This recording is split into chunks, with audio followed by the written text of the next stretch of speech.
here from NFL Network, my compadre, whose show Good Morning Football had a huge milestone this week, not just back in studio together, but had its 1,000th show, which is pretty cool. The 10 Questions with Kyle Brandt podcast is on a post-election week mandated bye week. Oh, so we've got everything in the NFL and anything that we want to talk about with Kyle Brandt, as always, back here in the Rich Eisen Show. How are you, brother? Well, I thought it was just wine that I needed, Rich, to this morning Yes. and last night, and Right. then I'm running to see the picture of Ryan Fitzpatrick that you're talking about, Yes. and it hit the spot. I feel so much better. Those shorts are high, they're hot, Yes. They're real, and they're spectacular. Yes, I did. It makes me think last night wasn't the only polling error in Miami. Yes. Let's hope not. I just said those words here on Peacock. Sometimes the filter doesn't catch everything, you know? Yeah, man.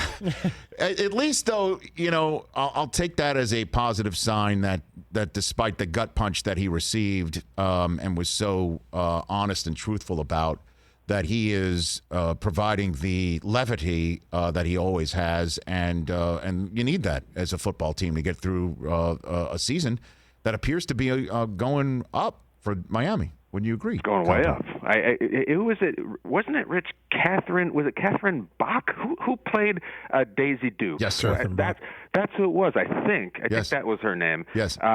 It's a hell of a look, and a hell of a look for the Dolphins coming off a win now and 1-0 in the post Fitzmagic era in a game in which, you know, we do these things and we look at Tua and we're like, well, how do you grade Tua? Do you give him an A, a B? It's that old, I give him an I for incomplete. I used to get that in biology class in college. I can't even give him a grade, an I. They gave out I's at Princeton? I think you could choose. There was like this option where like 2 times in your 4 years there, you could get some sort of non-grade, and I cashed them in both first semester freshman year. It was some sort of flip in the cracks I found. So you didn't. Princeton had an I in it, and you were the one who provided it. But you know, look, I'll tell you what. I pointed out yesterday. I can't wait for this coming week, Miami versus Arizona. Not just to see, obviously, Tua in his first career road start, and nowhere to go but up in terms of efficiency and production. But this is going to be the first game that Kyler Murray plays in the NFL, and he'll have many more to come. But this is the first one where he's the OG. Where he's the one who's got more experience. He's the one who's been there, done that. He's the one already with the Offensive Rookie of the Year award, not trying to take on a veteran quarterback or someone more veteran than him with a plucky team. Like, this is the team that's 5-2, and he's the guy who's the OG quarterback that Tua would love to have a season like he had last year. And I'm wondering how that might actually suit him. I think he's going to enjoy that. The elder statesman, Kyler Murray. It's going to be a fun show too. We talked about this morning, and we were just all these great young quarterbacks, and we've done so much Joe Burrow hype, and we're asking. You know, there's a bunch of them now who are 24 and under. And speaking of an elder statesman, Lamar Jackson, I think, is 24 right now, and then there's all these Herberts and Burrows and this great crew of quarterbacks. And we said, all right, you got to pick one right now. Who are you going with? Start your franchise. Next 10 years, this is your guy. And Burleson, next to me, virtually said, I'm going to go with Lamar. I'm going to stick with Lamar. And I said, all right, what if you made Lamar harder to hit, you strapped a bigger arm on him, and made him just as fast as he is now? And I think he'd have Kyler Murray. And that's the biggest compliment I can give Kyler Murray, is that he looks like a more talented Lamar Jackson at this point. It's wild. And I know Lamar's had a rough week, Rich, and Lamar is getting dragged, as the kids say. But I look at it more as a tool with which to prop up Kyler Murray, because he's the guy for the next 10 years I would take over any of them. Yeah, what do you make of the Ravens' performance against the Steelers? 4 Lamar turnovers. My initial first blush, and I'll give you the floor to either agree, disagree, build off however you wish, is that it's becoming time for Lamar to win one of these games, because January has not gone his way, and I know that one of these games could also include that, boat racing of New England on Sunday Night Football last year that I slept through because I was in London at the time, about 19 hours behind. But you could count that up as one. But he needs to take one of these games and not try and pick up a first down with his legs, but actually throw one in the end zone like he was attempting to win it with mere seconds to go. He's got to connect. They've got to come up with one of them, Kyle. Yeah, and this is the time. Let's set the stage here. Let's set the stage for Lamar Jackson, the reigning NFL MVP. All right? He currently is the 19th rated passer in the NFL. Okay. His best lineman is gone for the year. His best corner is out with COVID. The energizer of the offense, the mouthpiece of the offense, Mark Ingram, also hurt. And his alleged number one wide receiver is tweeting and erasing things about, I got to get the ball. Okay, that's not cataclysmic. That's not DEFCON 1, but that's not pretty either. This is the game in which Lamar Jackson has to be like, I'm taking over. This is call it the Jordan, call it the Kobe. So give me the ball. I'm getting 40. Get out of my way. I don't need him to put up monstrous stats every single year. The season after Mahomes threw 50 touchdowns, his stats were very modest. But he went and won the Super Bowl, and he beat Lamar, and he won the big games. I don't need Lamar to set the world on fire every week to be considered a superstar, but at some point you have to say, damn it, we're winning this game. All the chips are down. Everything's against us. People are saying I don't have one in me. We got to go on a run now. If you're the MVP, this is the time to go. Let it rip. Yeah, I guess the high water mark would be that win over New England last year when New England was undefeated and the Ravens put it on them. And we haven't really seen anything significant like that. I mean, Kansas City's gotten them, and now, games, Rich, you're right on it. I would pose this to you. This came up this morning too. Hypothetical, the classic quarterback hypothetical. You are down 5. You're on your own 25-yard line, minute 40 and one timeout left. If you were to start making a list of the quarterbacks you want in that situation, pick any quarterback you want, and you started saying, all right, give me Russ, give me Mahomes, give me Rodgers, give me Brady. At what point in that list do you say Lamar Jackson's name? I don't know if it's in the top 10. I don't know if it's in the top 12. Great player, great stats, great highlights, great everything. But in that situation, the go 75 yards and win the game with a game-winning touchdown pass, are we in the 15s? Because I want Matt Stafford before him. I want a healthy Dak Prescott before him. And I don't want to roll Lamar through the mud. He's great, and he's very young. But at some point, you got to creep up that list because that's a more important list than any number or any stat you could put up. The guys I want at the end of the game. Kyle Brandt here, co-host Good Morning Football, 10 Questions with Kyle Brandt podcast that's on its bye week this week, right here on the Rich Eisen Show. Did you obviously talked about the Bears on the show this week, correct? We didn't. I just mumbled about it. I can't really make the words about the Bears anymore, Rich. I've gotten to a point of paralysis, and I'm in a dark place, a glass case of emotion. Yes. Hand up. I'm just going to put the hand up right now. I panicked. So in the worst kind of panic, I Twitter panicked, and around the end of the third quarter of that Bears-Saints game, and I blurted out, put Trubisky in. I can't take it anymore. Put him in. I think you got to put him in and deal with it afterwards. I folded. I broke, and then sure enough, Nick Foles started getting hot. So I'm in a bad place. Can you provide any guidance or any hope at all, as one might for you as a Jets fan? Can you do that for me as a Bears enthusiast? Are you asking me to be you? Is that what you're asking me to be? You make me better, Rich. That's the Matt Nagy phrase. Geez, I don't know, man, because it's pulling teeth. It's pulling teeth playing offense, and it does seem to miss that guy who's like, screw it. Nothing's happening in front of me. I'm going to take off and pick up a first down with my legs. The RPOs that are being run can actually make somebody hesitate. Because I could actually have the ball and run with it. The problem is that if he gets so in love with it, he's not looking down the field. And either way, Allen Robinson is pissed at the world. So I don't know what the answer is right now. And if you go to Trubisky, how do you look the rest of the locker room in the face when these guys have been told over the last month, this is the guy? And Foles has rightly taken the reins as if he is the leader of the team. Do you just cut him off at the knees right in the middle of the game against the Saints, and you sit Saint Nick down, the king of the comebacks, down to see what Trubisky has, and then what happens next? I just think you cannot go back to Mitch unless Nick gets hurt. That's it. I think that's about it. You can't. And Rich, I'm with you. And this is a spoiler alert. Listen, I know Matt Nagy a little bit. I like to think I have a good sense of how he thinks. I very invested in Chicago media, the beat writers, the guys who are there every single day. They're not putting Trubisky back in. It's not happening. And I don't care if they come out this game against Tennessee and Nick Foles has thrown 2 interceptions and they're down 12. They're not doing it. Like, he has seen everything he wants to see from Mitch Trubisky, a guy who was never his quarterback. He gave it a couple years to try to make it work, and then a couple weeks this week, and he's out. I don't think he's mentioned Nick Foles. The only way Trubisky gets in is if Foles gets hurt. So all these people saying put Mitch in, myself included, it ain't happening. That ain't going to be the savior. They're going to go down or go up with Nick Foles. We've reached the Ask Kyle Brandt some poll questions of our program. See, we have production value for you, Kyle. We don't just call you up and just throw words around. We actually have production value.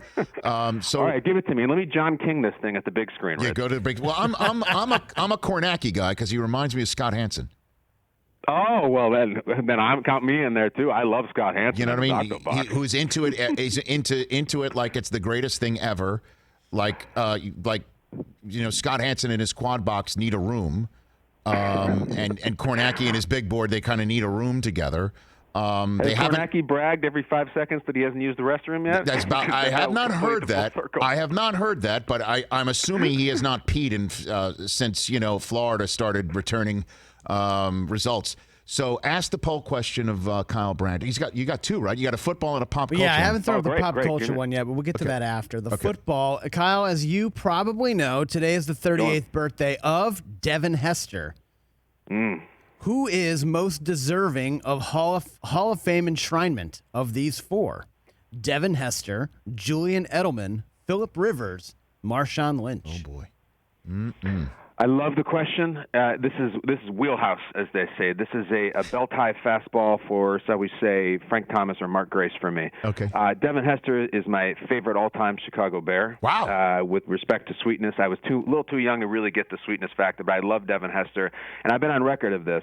I think that Devin Hester should be in the Hall of Fame with respect to those other guys for the simple reason of I understand the argument against it. You only have so many plays on the field, and there's guys who've done this and done that. I think every argument is trumped if you are definitely and far away the best player ever at your position, by far, there's no comparison, you're in.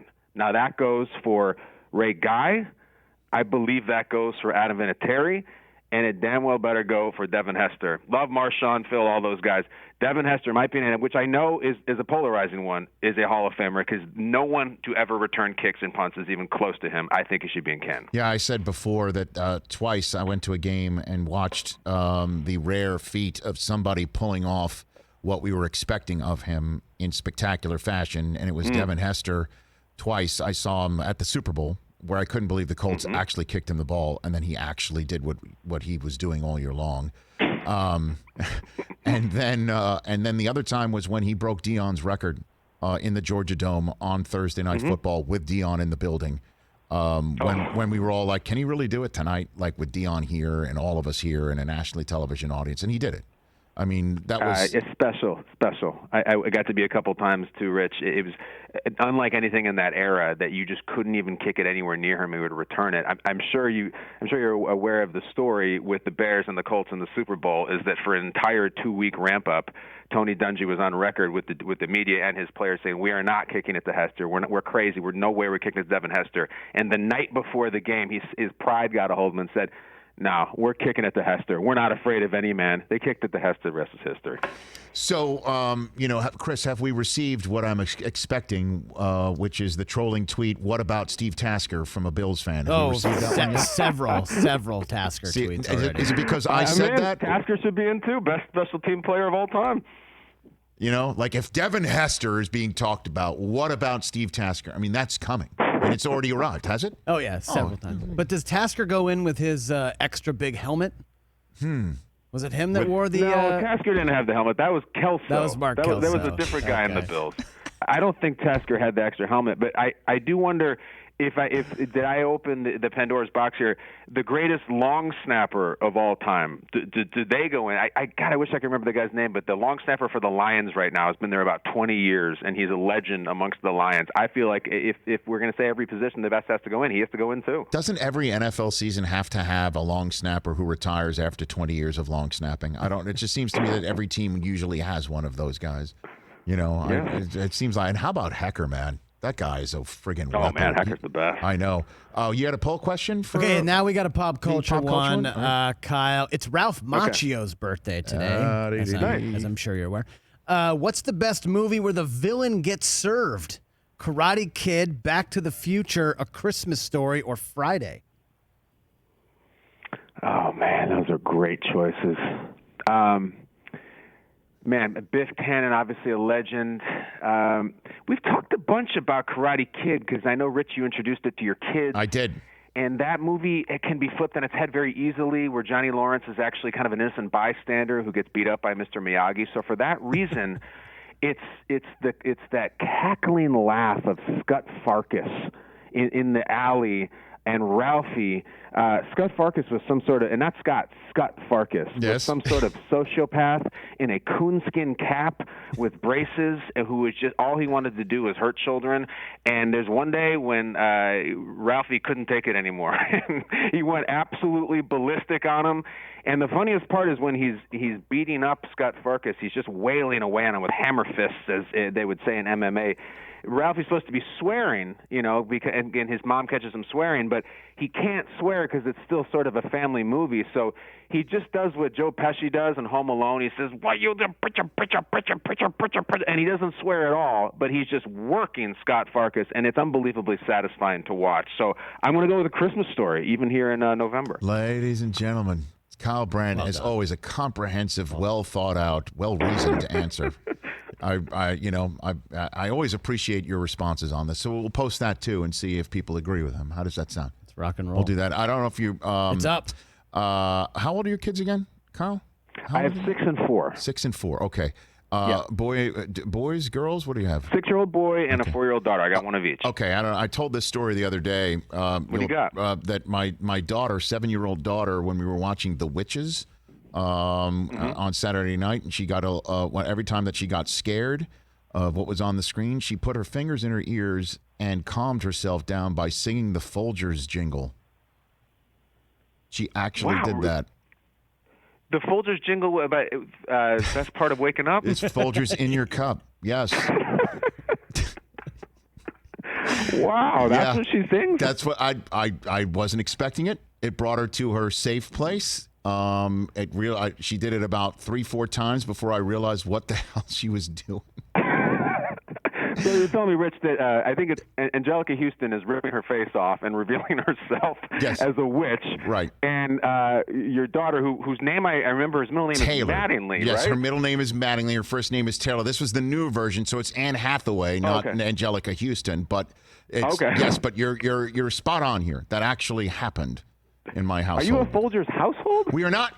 We are not a Folgers household. Oh, you're a Maxwell house. By the way, an excellent way to phrase it too, because when you're talking about what type of coffee do you drink in the morning, it is a perfect way. Are you a household of a certain type of coffee? We are not a Folgers household, but I guess they see the commercial and have picked up the jingle, and I had no idea why she would connect it to having a nice, safe moment. So, That's a great endorsement. Please, the Folgers people, reach out to Taylor Mattingly. That's right, exactly. Thanks for the call, Kyle. Congrats, by the way, on the 1,000th show. That's probably be pretty cool, man. It's unbelievably cool. We had great little messages sent from coaches and players all over the league, from George Kittle to Frank Reich. It was unbelievably good, and the way, Rich, you know about TV, the way this show was thrown together at the last second with no auditions or anything, we were lucky to make it to 10 episodes. So 1,000 is asinine, but it's incredible. It's really fun. And your pod that's available on The Ringer and Spotify, do you have a guest for next week teed up that you want to promote, or what do you got for me? Yeah, all right, I'll do this, and I'll bid you adieu. Okay. I have two in the tank, not in the tank, in the can, I should say. I was in the tank. Yes. In the can. The first one is, I know a friend of yours was the great Joel McHale. Who is fantastic and talked at length about giving the White House correspondent dinner address and doing 20 minutes of material on everyone from Obama to Chris Christie, and had great political takes. And then the last one I will leave as a blind item, as I once did with Tim Robbins when I said it's the movie star of one of the greatest movies ever made. The next one, which will be out in 2 weeks, is the lead singer of a multi-platinum rock band that has toured all over the world, and we all know their songs. It is the lead singer of that band. Wow. I mean, there's a lot of breadcrumbs there. There's a lot. There's a lot. I mean, and he's American. Oh, he's he's American. He's an American gentleman. Is it Dave Grohl? It might be Dave Grohl. It might. We'll know in 2 weeks' time. But my last breadcrumb is this gentleman has a distinct and direct tie to both the NFL and Major League Baseball. It's going to bring the house down. I wish it was 2 weeks from now because we could talk about it, because there's so many funny, cool things about it. Well, the neat thing is you're on every Wednesday because you're cool enough to do it, and we love it. So thanks for the call, Kyle. We'll chat Best soon. part of waking up, Rich. See you, buddy. It's Kyle. All right. I was thinking of doing it all throughout last night, watching Steve Kornacki, but I didn't get there. Right. Hey, you watched all the way to the end. Thanks for that. Watch more right here.